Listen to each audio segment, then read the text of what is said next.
So welcome back to DC Silver Age Storytime, and today's story comes from Adventure Comics number 338, published in November 1965, with story by Jerry Siegel and art by John Forte, and this is part 2. Is it a bird? Is it a doll? Is it a midget? No, it's Ultra Baby, transformed into a tiny tot by the infamous Time Trapper, along with most of his fellow members. Now see the bizarre fate that awaits the Bantam Babes as they unwittingly become the Time Trapper's invincible infantry. Me bring you whole train, Uncle Time Trapper. Now will you play with me? Haha, now that the Legionnaires have devolved into young children, vanquishing them will be as easy as stealing from a baby. So he's turned a handful of the Legionnaires into very young children. Meanwhile, Superboy and Brainiac 5 are stuck. They can observe, but they're stuck behind a time wall. Even though the Legionnaires are now babes, they're still super. Saturn Girl's telepathic super senses your true nature, Master, and Invisible Kid is vanishing. But his partial shadow reveals where he's standing. So Invisible Kid was never that powerful, but he's always given like additional weaknesses. Meanwhile, Chameleon Boy turns into a pumpkin. Come back, kids. Me and me. Now me gonna scare off naughty man by becoming even more spooky. A big, creepy jack-o'-lantern. Now, I gotta tell you, I say this all the time. I have 2 children. They went through this age. Children do not talk like that. They never talk like that. We'll see which of us is really scared. I'll smash you into fragments. Now he's not actually a pumpkin. He just appears like a pumpkin. So if he shouldn't smash. Unless he's really, his body's just smashing. But Light Lass uses her powers to loft him up in the air. I'll bet you're planning some deviltry. I can't remember her name. Gloriana or something like that. Correct. I'll have some fun and profit at their expenses before I destroy the baby Legionnaires. I have something in my craft for that very purpose. So he brings out these piggy banks. They're called pig-ore banks. And when you put money into them, they roar. Me want coin to make my pig-ore roar, too. Too bad. That's all I had. But see that building over there? It has lots of money in it. Go get it, kiddies, and bring it to your uncle, Time Trapper. So they go over and start robbing from a bank, okay, so the Time Trapper's a bank thief now. Fantastic. Here comes my baby brigade with the loot. But my clever manipulation of the trusting tots has only begun. You are magnificent, sir. The rat. If only I could get through this iron curtain of time to stop him. So now Ultra Boy wants a train. Unfortunately, lad, I don't have one. But do as I tell you, Ultra Boy, and you'll have all the fun you want. Shouldn't he be Ultra Baby now?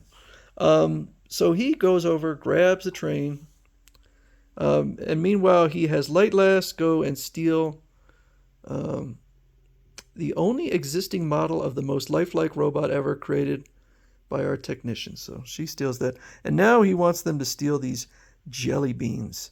Off to Metropolis Spaceport, laddies. My monitor revealed some giant ones are being unloaded there. Go get them. Haha.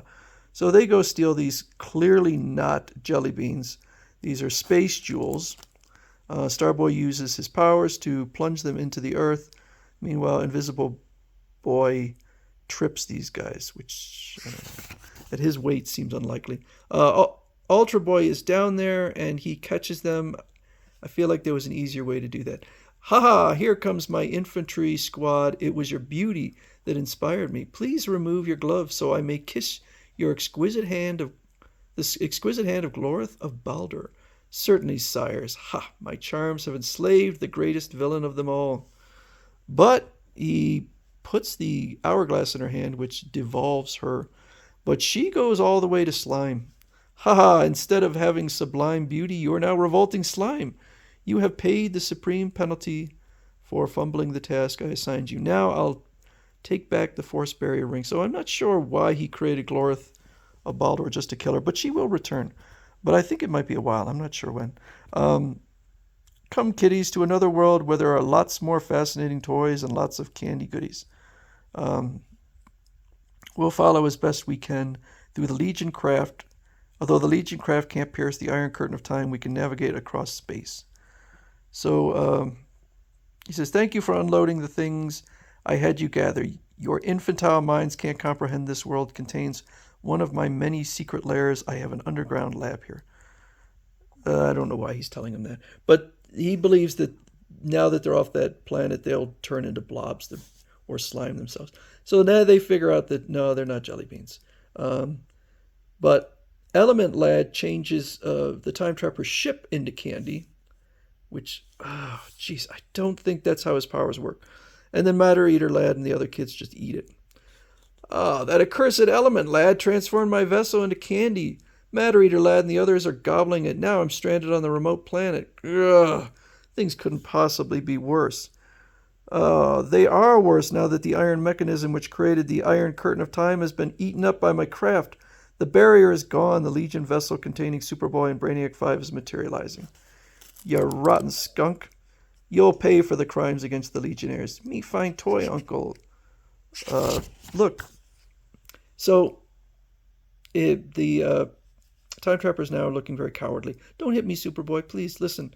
Soon, elements of this planet's atmosphere will devolve your baby friends into blobs. I alone know how to save them from the devolution doom. I offer you a deal. I'll change them back if you leave me here with a spaceship that functions properly and do not harm my underground laboratory. So, Superboy says no, but Brainiac 5 says they will agree to the terms. So the Time Trapper legitimately undoes whatever his hourglass did.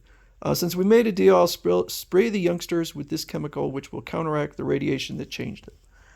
And now fulfill your part of the bargain. So the Legion of Superheroes gets in their time bubble and just flies off. Ha ha ha!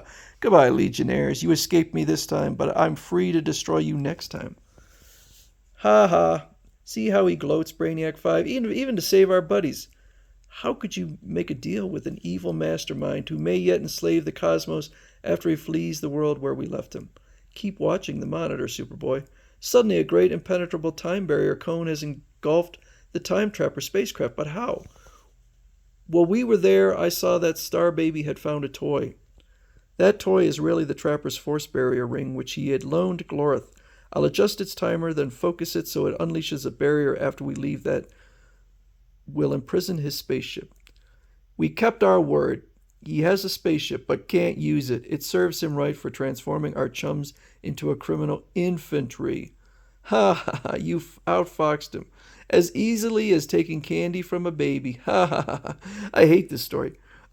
They spent so much time building up the Time Trapper only to make him a joke.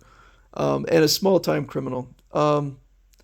Yeah, that's really disappointing because this is the first real fight between the Time Trapper and Legion of Superheroes. So I thought this was just a dud. So that is the first one-on-one encounter. Well, he did appear earlier for a while, but this is the first big battle between the Legion of Superheroes and the Time Trapper.